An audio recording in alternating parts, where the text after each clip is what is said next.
அவர் நாமத்தை உறுதியா பற்றி கொண்ட ஒவ்வொருடைய வாழ்வில் அவர் மகா பெரிய தேவன் என்பதை எப்படியா வெளிப்படுத்துவார் தெரியுமா? நம்பிக்கையோடு கேட்போம். சங்கீதம் 95:3. கர்த்தரே மகா தேவனும் எல்லா தேவர்களுக்கும் மகா ராஜனுமாய் இருக்கிறார்.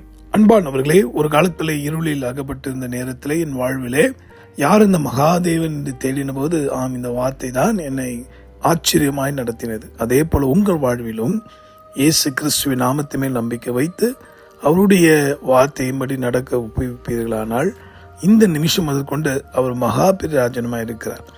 அநேகர் பலி கேட்டார்கள், ஆனால் இவரோ தன்னையே கிருபாதர பலியாய் தந்தார். பாருங்கள், பிறருடைய கண்ணீரை துடைக்க, சாப ரோகங்களை விடுவிக்க, நித்திய ராஜ்யத்தில் பங்கடைய, அந்த மோட்சம் பரலோகம் என்று சொல்லக்கூடிய அந்த தேவாதி தேவன் வாசம் பண்ணுகிற அந்த இடத்திலே வாசம் செய்ய நமக்கு அதிகாரத்தை கொடுக்கிறார். ஆக அன்பானவர்களே, இந்த உலகத்திலே பல மனிதர்கள் பல தேவர்களை உருவாக்கினார்கள், ஆனால் ஒரே தேவன் அந்த மகா பெரிய ராஜனாகிய இயேசு ஒருவரே. அவர் நாமத்தை நம்பி கூப்பிடுவோமா? அன்புள்ள ஆண்டவரே, இந்த நேரத்தை என்னோட ஜெபிக்கிற யாவருடைய வாழ்க்கையும் மகாதேவனும் மகா பெரிய ராஜனுமாய் இருக்கிறேன் என்பதை உணரவும் அறியவும் நீ கற்றுத்தாரும். எல்லா விதமான மணக்கங்களை கொடாக்கிற இருளை கடிந்து கொண்டு அவர்களை ஆசீர்வதி அஷேமத்தால் நிரப்பும். இயேசுவின் நாமத்தினால இந்த நிமிடம் கொண்டு அவர்கள் குடும்பத்தில் நீ மகா பெரிய தேவன் என்பதை காண்பிப்பதற்காக ஸ்தோத்திரம். ஜீவாதிபதி இயேசு மூலமாக வேண்டுகிறோம், நல்ல பிதாவே, ஆமென். உங்களுக்காக ஜெபிக்கிற உங்கள் சகோதரன் மணியை. God bless you.